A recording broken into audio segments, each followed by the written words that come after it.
What's up, everybody? It's Dr. Winners, and the US is out of the FIFA World Cup, but that didn't stop you guys from tagging me in crazy dental videos. So you know what? Let's just go ahead and start reacting.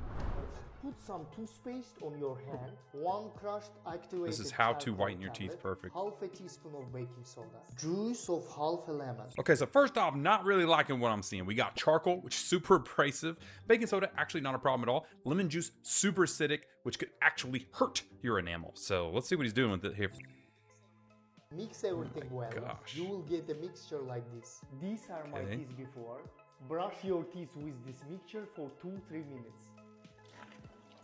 And this is how my teeth look after. Yeah, because you just ripped off your tooth enamel. That's why. That's the thing with these whitening combo wombos we see that people are making at home. They keep using lemons, acid, which is gonna hurt your teeth, and things that are highly, highly abrasive, which, if you didn't know, harms your teeth. So will this work? Yes, it will actually whiten your teeth, but for the wrong reason. It's gonna rip off your enamel versus actually getting in and penetrating and getting rid of the yellow inside your enamel tubules, which is what hydrogen peroxide does. Broski said, just use this, which is a miswalk. That's not gonna whiten your teeth. It will physically remove plaque from your teeth and maybe a little bit of light staining. It's not gonna whiten your teeth. Monotime says, but it breaks the enamel. Bingo, we've got a winner. Somebody at least has 2 brain cells in this comment section. And his Sam says, tell us the filter, please. And that is something to always be worried about. If you ever see like a crazy whitening transformation in a video, they don't work that way, okay? And so it's more than likely a filter, or they're scamming you in some way. So listen, don't do this. The only 2 things I like in this is baking soda and toothpaste. The rest can kick rocks. I brush my teeth. There's actually no. Why would you brush your What teeth? the hell? Your teeth aren't that yellow, so I'm surprised. Well, they don't get yellow because I don't eat. When you're brushing your teeth with fluoride or whatever toothpaste, it's terrible for you. It's just straight chemicals. It's removing your enamel. That's why you're gonna have weak teeth and get all these diseases. But yeah, I've never gotten a cavity, and Wow. my breath smells just fine. If you have bad breath, it's because of all the toxins breaking down and all the stuff left on your teeth. Okay, a lot to unpack here. First off, this man has never brushed his teeth, apparently. He says that his teeth are white, he doesn't have bad breath, and he's never gotten a cavity. So what gives, Bentist? If this is happening to this man, surely everybody cannot brush their teeth. Well, the answer is no. Brushing your teeth is not bad for you. No toothpaste is not meant to actually break down and wear down your enamel and tear it apart. And he even goes later in the video and says you're not supposed to floss either because it's unnatural, and that's the reason why your gums are bleeding, is because you're flossing, not the other way around. And to really get to the bottom of this, you have to understand why you get cavities and why you get gum disease. It's actually because of bacteria in your mouth, nothing else. That being said, you can, not brush your teeth, not take care of it, eat bad things, which can feed the bacteria and make the bacteria problem worse, but it's actually the bacteria that's the problem. And so really, this man just got very lucky. I mean, obviously see in the middle of his mouth, he could have cavities places he doesn't know. He's never gone to a dentist to even check it, so how would he really know? But if he doesn't have that bacteria in his mouth because his family did not pass it on to him, well, then he very well won't get cavities, and he could have the idea that no, you don't need to brush your teeth. But that doesn't mean he can't have other bacteria that cause gum loss and bone disease and things like that he could not physically see from the front. Regardless, you still want to get those bacteria down by brushing and flossing daily and taking care of your teeth. And so maybe just don't go telling people they shouldn't brush their teeth because it's bad for them, which is the exact opposite. Brushing is actually amazing for you. Blockchain says it's straight chemicals. Everything else is made of chemicals. Like what? That's not good that everything's made of chemicals. And I do agree that there are some things in toothpaste that we shouldn't have in there. In fact, in our toothpaste, we don't have sodium lauryl sulfate, we don't have titanium dioxide, we don't have like violet and red dyes and things like that. So it's like there are things that we could definitely do better on in toothpaste world. But the physical act of brushing and flossing without even a toothpaste being associated with it is definitely not something you should stop. But what do I know? I'm just a dentist. When I reach 10 million followers, I'm gonna take this racket off live on camera, so make sure you subscribe now. Taking my power chains off because they hurt. Oh my gosh, and she has the twin brackets.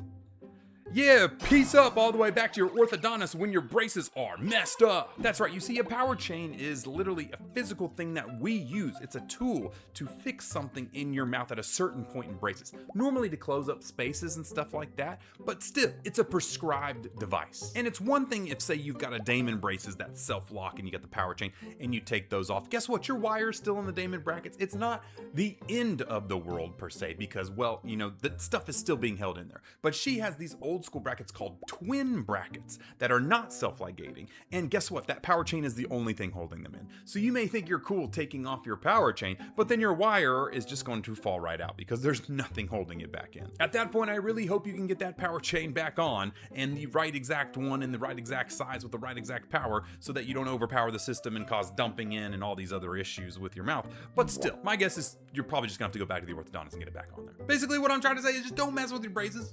Why? Why do people want to mess with their braces? I don't know. I don't know, man. Maybe it's the ADD in today's society. I don't know. All these fidget toys aren't enough for you, so you gotta fidget with your mouth. Zoe says, how are you going to explain this to your dentist? She's probably gonna say that she was just breathing in a gust of wind and it fell off like they usually do. You to youngest. Yes, that is definitely younger sibling behavior. Because really, internally, they're just reaching out to their parents wanting to be noticed. But regardless, don't do this. All right, point of view, you decided to leave the whitening strips on for 3 hours instead of 30 minutes. Oh my gosh. Well, look at what we've got here. The dreaded purple whitening strips. Yeah, no, I mean, normally I could see the issue here because, if you leave a hydrogen peroxide whitening strip on for a long time or you fall asleep in them, yes, notoriously, you will wake up with a ton of sensitivity and it will hurt really bad for a couple of days until your body remineralizes all those little holes, plug those holes back up. But for you, don't you worry at all because you just did 3 hours of nothing to your teeth. You literally just put Violet 3 all over your mouth and just hoped for the best. So no, there will be no sensitivity and no, there will be no long-term whitening because it didn't do anything to you like any of these colored purple whitening strips or mouthwashes or anything like that. They are really just meant to kind of temporarily trick your brain into thinking they got whiter when they really didn't at all. And same with those green ones too. They use this thing called arbutin, which is actually to lighten your skin color, not your teeth. So they don't work either. It's kind of just silly how many scams there are out there in the oral care companies these days. It's kind of wild. Mackie says, that reminds me of something with the guy from Friends. Yes, no, you're definitely not going to have white teeth like he did in Friends. I guarantee that. And then Siri says, imagine you use whitening strips. Yes, imagine you use actual whitening strips that actually whitened. You would be in pain right now, but you're not. And you're not gonna have white teeth either. Now, if you actually did use a hydrogen peroxide whitening strip and you did get sensitivity, well, that stinks. And it's just gonna be a temporary sensitivity. You have all these little holes and these plugs in your teeth that are causing this air to reach inside your nerve. And you just have to wait till those organic plugs fill back up. Normally it takes about 2 days or something after like that to get back to normal with sensitivity. And over time, your body does get used to it. So yeah, it's not that big of a deal, but still, yeah. Don't do this. Don't leave any whitening strip on for 3 hours because I'm sure you probably just poisoned yourself with Violet 3 for 3 hours. It's probably not safe. Oh my, that is a rotated tooth. What do we got going on here? Fun fact, actually, I'm gonna pause it. You can actually see that this tooth that's turned sideways, wow, we see this quite a bit though. It's actually got these ridges that go up sideways. This is actually what we call a shovel-shaped incisor, and we see it in different ethnicities, and a lot of times it's Asian, Native Americans, but it's basically where these back sides are more poofed up like this, and they're not flat and clean like a normal incisor. Interesting fact I want to throw in there. Oh my gosh, so we've got, looks like we're going to do a slingshot technique here, and this is just kind of where you can run power chains. Yep, there we go. We're running these power chains around to actually pull and twist the tooth. Now, one little thing that he's leaving out here that I probably would have done would be a spring on the wire in that area to help gain some room this way to allow that twisting to occur a little bit better. But still, this is definitely a way to attack a crazy rotated tooth like that. It's interesting to see in a video. Hannah says, someone bring me back with the update. Well, it's gonna take a while. Normally something like this can take 3 to 6 months to fully rotate and get all the way back around. But yes, I would like to see an update too. And then Nova says, how does it even get like that? Well, Nova, normally you just lost a baby tooth early. Those teeth came together and dropped the space, so there's no room for that tooth to come in.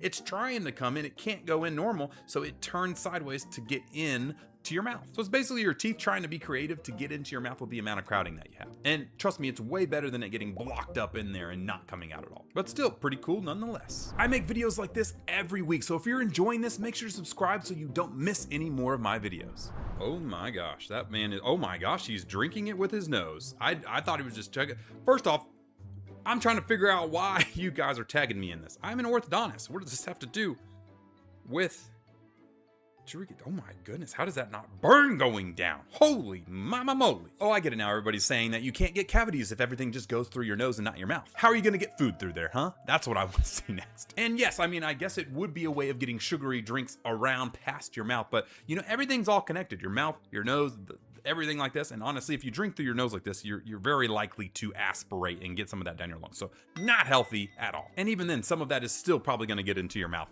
and give you cavities. So no, I am not an ear, nose, and throat doctor. I don't really know what to take away from this other than telling you, don't do this. It's probably not healthy for you. And you still gotta brush your teeth, even if you drink beer out of your nose. That's all I've got from this one. Okay, we've got another one from Dr. Diller Cruz. This is Centro Especializado.dc. Sorry, I messed that up. But this is actually pretty cool because it looks like we're gonna do a crown pep, and I think this will give you a really good understanding just how big these cavities are when they don't even look that big at the start. So what we do is we first gotta uncover what we've got in here. So he's going in and he's just kind of uncovering all the grooves and all these areas that are just kind of lightly dark and black there.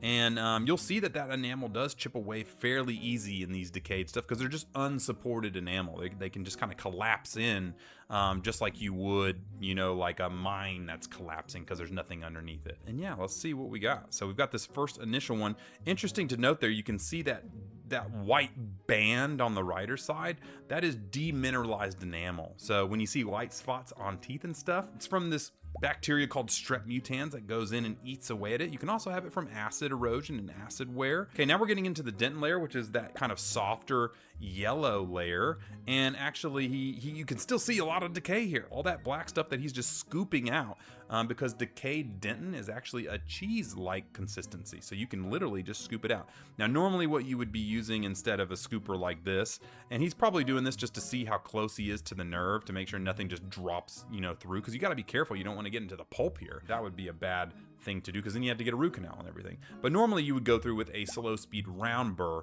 and really clean everything up here. I'm gonna fast forward a little bit and we're gonna see kind of what we've got going on. He's still got some decay here. It's still yellow, so he's still going back in and getting all that decay out. This is a big cavity. Remember, we just started from that little tiny cavity at the start.